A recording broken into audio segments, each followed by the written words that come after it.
नमस्ते, जय हिंद।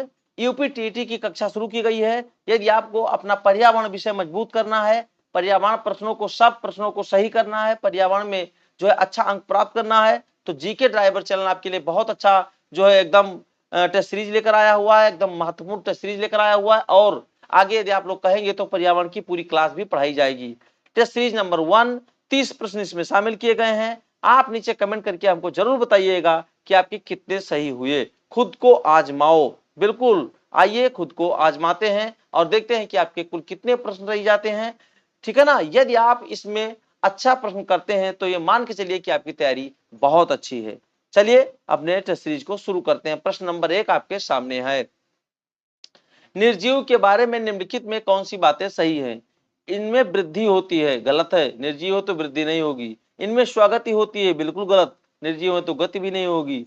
ये संवेदनशील होते हैं, बिल्कुल गलत, ये भी गलत है। इनकी मृत्यु नहीं होती, ये सही है। क्यों? क्योंकि जब वो खुद निर्जीव है तो उनकी मृत्यु क्या होगी? उत्तर नंबर 4, उनकी मृत्यु नहीं होती। निर्जीवों में प्राण नहीं होते, अर्थात उनमें जीवन नहीं होता, तो मृत्यु कैसे हो सकती है? बिल्कुल सही है। 2 देखिए, क्वेश्चन नंबर 2, निम्नलिखित में किस में मूसला जड़ पाई जाती है? देखिए जड़ 2 प्रकार की होती है, मूसला जड़ और झकड़ा जड़, आपको पता होना चाहिए। तो किसमें मूसला जड़ पाई जाती है, बताइए भाई। तो इसका उत्तर होगा जो है टमाटर, प्याज में तो झकड़ा जड़ होती है, और गन्ने में भी झकड़ा जड़, धान में भी झकड़ा जड़ होती है, गन्ने में भी होती है, तो टमाटर सही हो सकता है। ऑप्शन देखिए क्या है, ऑप्शन सही है टमाटर।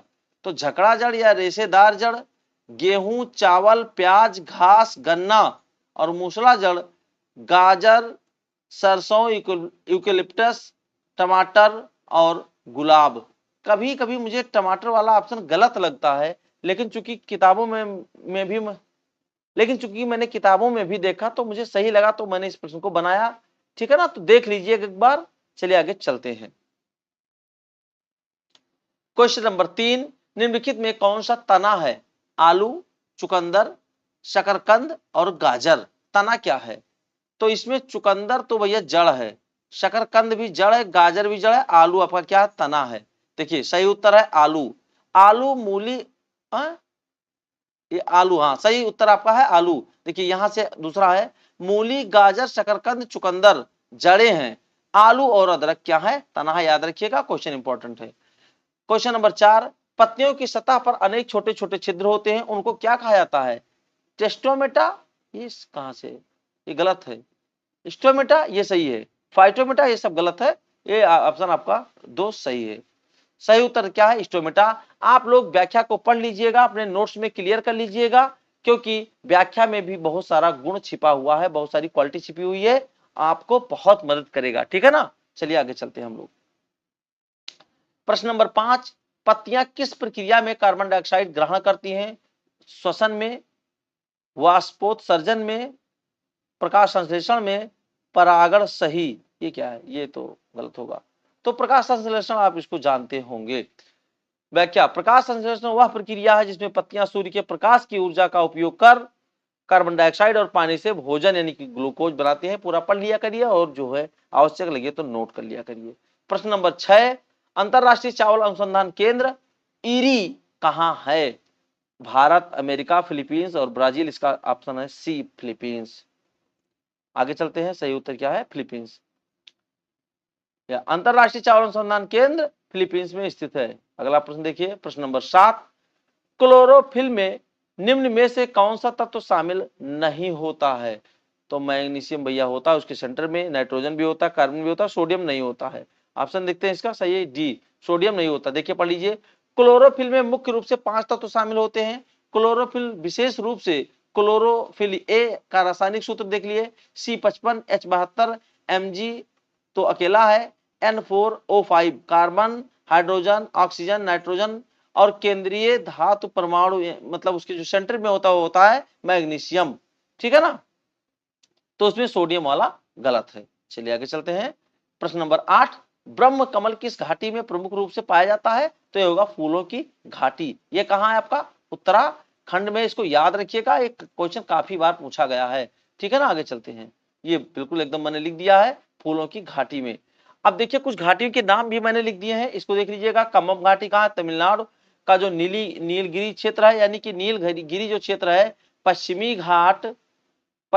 घाट और पूर्वी घाट के मिलन बिंदु को हम लोग नीलगिरी कहते हैं, और ये यहाँ पर स्थित है कम्बम घाटी, याद रखिएगा, ठीक है ना। ये काफी, इलायची, अदरक जैसे मसालों की खेती के लिए प्रसिद्ध है। साइलेंट वैली कहाँ है? केरल के नीलांबूर क्षेत्र में है, ये जैव विविधता के लिए प्रसिद्ध है। स्फीत घाटी हिमाचल प्रदेश में है। चमोली घाटी कहाँ है भैया? उत्तराखंड में होगा, ठीक है ना। तवांग घाटी अरुणाचल प्रदेश में है। तो याद रखिएगा, ये काफी जो है इंपॉर्टेंट प्रश्न बनते हैं। अगला चलिए, प्रश्न नंबर 9, कौन सा जीव पानी में पाया जाने वाला सबसे बुद्धिमान और चतुर स्तनधारी है? ऑप्शन देखिए, व्हेल, डॉल्फिन, ऑक्टोपस और शार्क। तो इसमें सही होगा डॉल्फिन। डॉल्फिन पानी में पाया जाने वाला सबसे बुद्धिमान और चतुर स्तनधारी है। यह ध्वनि संकेतों से संवाद करने, समस्या हल करने और समूह में रहकर शिकार करने की अद्भुत क्षमता रखता है। यह समुद्री जीव अपने साथियों के साथ तालमेल बिठाकर जीवन जीता है और मनुष्यों से भी मेल जोल कर सकता है। ये देख लीजिएगा, ऑप्शन अच्छे अच्छे मैंने लगा दिए, ठीक है ना। क्वेश्चन नंबर 10, नाखून और बालों को काटने से दर्द क्यों नहीं होता? क्योंकि इसमें रक्त वाहिकाएं नहीं पाई जाती। ये सही है, रटा रटाया क्वेश्चन, इसमें कुछ नहीं होगा, ये सब सही है।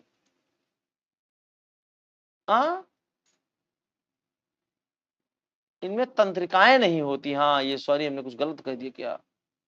ये ऑप्शन ए और बी में तो देखिएगा, इसमें तंत्रिकाएं नहीं होती, जो है नहीं होती हैं। अच्छा, रक्त वाहिकाएं, इसमें दोनों में क्या सही है भैया? थोड़ा क्लियर कीजिएगा और कमेंट कीजिएगा, ठीक है ना। चलिए आगे देखते हैं। प्रश्न नंबर 11, भारत का सबसे बड़ा समुद्री अनुसंधान संस्थान कौन सा है? तो ये होगा राष्ट्रीय समुद्री विज्ञान संस्थान, NIO, गोवा, लिखा हुआ है। ऑप्शन बी, राष्ट्रीय समुद्री विज्ञान संस्थान, NIO, गोवा, ठीक है ना। पढ़ लीजिएगा, बहुत अच्छा। अच्छा, पूछा था एक बार कि ये किसके अधीन कार्य करता है? तो यहाँ देख लीजिए, यहाँ पर उसका लगा हुआ CSIR के अधीन कार्य करता है, ठीक है ना। ये पूरा क्लियर देख लीजिएगा। प्रश्न नंबर 12, दून और द्वार घाटियां मुख्य रूप से कहां पाई जाती है? तो ये पाई जाती है आपका उत्तराखंड के में, जो है देहरादून, ऐसे जो कोटली दून, पोटली दून, जो भी होता है पूरा, हरिद्वार, ऐसे ही, ठीक है ना। ये पूरा सही है। अगला देखते हैं, प्रश्न नंबर 13, छोटा नागपुर पहाड़ के जंगल किस प्रकार के हैं? तो उष्ण कटिबंधीय सदाबहार, उष्ण कटिबंधीय पतझड़ी, ये पतझड़ी वाला सही है, और ये टुंड्रा मैंग्रोव नहीं है। ऑप्शन बी सही है, छोटा नागपुर क्षेत्र में उष्ण कटिबंधीय पतझड़ी वन पाए जाते हैं, ठीक। अगला देखते हैं, प्रश्न नंबर 14, बहुत महत्वपूर्ण प्रश्नों को मैंने शामिल किया है। यदि मेरे टेस्ट सीरीज से आप जुड़े रहेंगे तो उत्तर प्रदेश का जो टीटी की परीक्षा है उसमें 30 के 30 प्रश्न आपके सही जाएंगे, ये मान के चलिए। भारत में किसे जल पुरुष कहा जाता है? राजेंद्र सिंह। आगे चलते हैं, ये देखिए, राजेंद्र सिंह को जल पुरुष कहा जाता है क्योंकि उन्होंने जल संरक्षण में महत्वपूर्ण योगदान दिया। आगे चलिए, प्रश्न नंबर 15, सूर्य का सबसे नजदीकी ग्रह कौन सा है? तो बुध, शुक्र, पृथ्वी, मंगल, दैट मीन्स बुध इसका सही ऑप्शन होगा, बुध सही है। चलिए, प्रश्न नंबर 16, जिनेवा शहर किस देश से संबंधित है? बहुत इंपॉर्टेंट क्वेश्चन इसलिए है क्योंकि जिनेवा में बहुत सारा मुख्यालय है, बहुत सारे संस्थानों का जो है हेडक्वार्टर्स है वहां, तो ये बहुत इंपॉर्टेंट है। स्विट्जरलैंड इसका सही ऑप्शन है। चलिए आगे चलते हैं, प्रश्न नंबर 17, जुगाली करने वाले पशुओं से कौन सी गैस निकलती है? मीथेन, याद रखिएगा, बहुत इंपॉर्टेंट क्वेश्चन ये भी है। प्रश्न नंबर 18, सबसे अच्छा नवीकरणीय ऊर्जा स्रोत कौन सा है? भैया कोयला नवीकरणीय है? बिल्कुल नहीं है। प्राकृतिक गैस, परमाणु ऊर्जा, ये सब नहीं, सौर ऊर्जा सही है इसमें, ठीक है ना, सौर ऊर्जा सही है। प्रश्न नंबर 19, समुद्री जल में सबसे ज्यादा मात्रा किसकी होती है? सोडियम क्लोराइड, याद रखिएगा, समुद्री जल में सबसे ज्यादा मात्रा सोडियम क्लोराइड की होती है। आगे चलिए, प्रश्न नंबर 20, बहते हुए पानी में कौन सी ऊर्जा होती है? गतिज ऊर्जा होती है, क्योंकि पानी गति कर रहा होता है। पानी क्या कर रहा होता है? गति कर रहा होता है। भैया इंपॉर्टेंट क्वेश्चन है। आगे चलते हैं, हाँ, 20 पानी गति कर रहा होता है। प्रश्न नंबर 21, चेरनोबिल दुर्घटना किस संबंध में हुई थी? भूकंप से? नहीं, ये परमाणु रिएक्टर वाला सही है, ठीक है ना, 1986 के आसपास। देखिए व्याख्या में लगा है कि नहीं लगा है जी। चेरनोबिल दुर्घटना 1986 में परमाणु रिएक्टर में विस्फोट हो गया था। उस समय रूस USSR था, सोवियत संघ रूस था, ठीक है ना, उसी समय की ये घटना है। प्रश्न नंबर 22, जैविक मरुस्थल कहलाती है कौन सी नदी? भैया ये होगा यमुना, चूंकि गंदी थी, स्थिति बहुत जो है दयनीय थी, इसलिए कहलाती है। दामोदर यदि ऑप्शन में आएगा तो वो भी मार देना। हाँ चलिए ठीक है, अगला देखते हैं। प्रश्न नंबर 23, भारत का सबसे बड़ा बाघ आवास कहाँ पाया जाता है? तो ये होगा नागार्जुन श्रीशैलम, आंध्र प्रदेश। भारत का सबसे बड़ा बाघ आवास नागार्जुन श्रीशैलम टाइगर रिजर्व है, जो आंध्र प्रदेश राज्य में स्थित है। चलिए आगे देखते हैं। प्रश्न नंबर 24, भारत की सबसे ऊंची चोटी कौन है? तो इस ऑप्शन के अनुसार तो होगा आपका कंचनजंगा, क्योंकि नंदा देवी कंचनजंगा से छोटा है और एवरेस्ट तो भारत से बाहर है, तो इसलिए हमने मान लिया। अब कंचनजंगा भारत की सबसे ऊंची चोटी है, ये बात तो सही है, लेकिन आपने पढ़ा होगा कि केटू जो गाडविन ऑस्टिन एक चोटी का नाम है, गाडविन ऑस्टिन, ठीक है ना, ऑस्टिन, ये भारत की सबसे ऊंची चोटी है, लेकिन इस ऑप्शन में था नहीं तो हमने इसको बताया नहीं। अब देखिए क्या है कि ये क्षेत्र जो है पीओके में पड़ता है, पीओके भारत का हिस्सा है, ठीक है ना, पीओके भारत का हिस्सा है, तो इसलिए भारत की सबसे ऊंची चोटी केटू गाडविन ऑस्टिन है, यदि प्रश्न में आता है तो। अब यदि ये प्रश्न में नहीं पूछा गया तो कंचनजंगा आप लोग मारेंगे। ठीक, आगे चलते हैं। प्रश्न नंबर 25, सबसे ज्यादा जैव विविधता भारत में कहां पाई जाती है? तो ये सही होगा नीलगिरी। जी, नीलगिरी जो है जैव विविधता वाला संपन्न क्षेत्र है। आगे चलिए।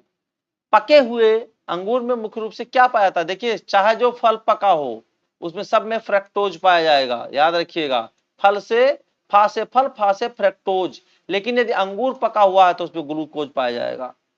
ये ऑप्शन जो याद रखिएगा।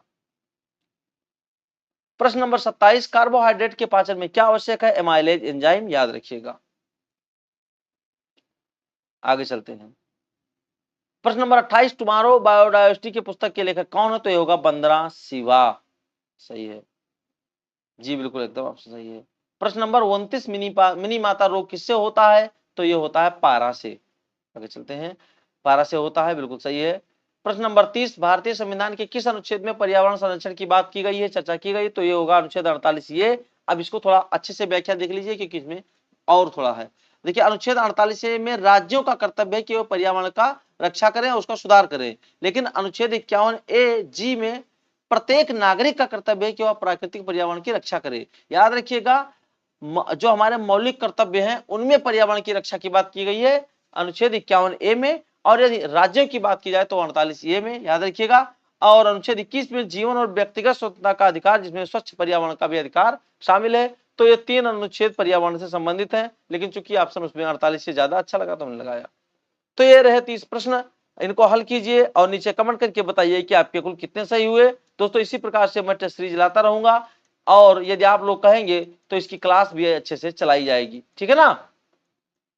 एक बात और बता दूं कि इस चैनल पर आपको यूपी टीईटी से संबंधित केवल पर्यावरण की कक्षा क्लास मिलेगी और मैं केवल पर्यावरण के बारे में पढ़ाऊंगा, लेकिन ये कहता हूं कि पर्यावरण से आपके एक भी प्रश्न गलत नहीं होने दूंगा। ऐसा मेरा विश्वास है, ऐसा मेरा मानना है, ऐसा मेरा दावा है। ठीक, मिलता हूं नेक्स्ट क्लास में, तब तक के लिए जय हिंद।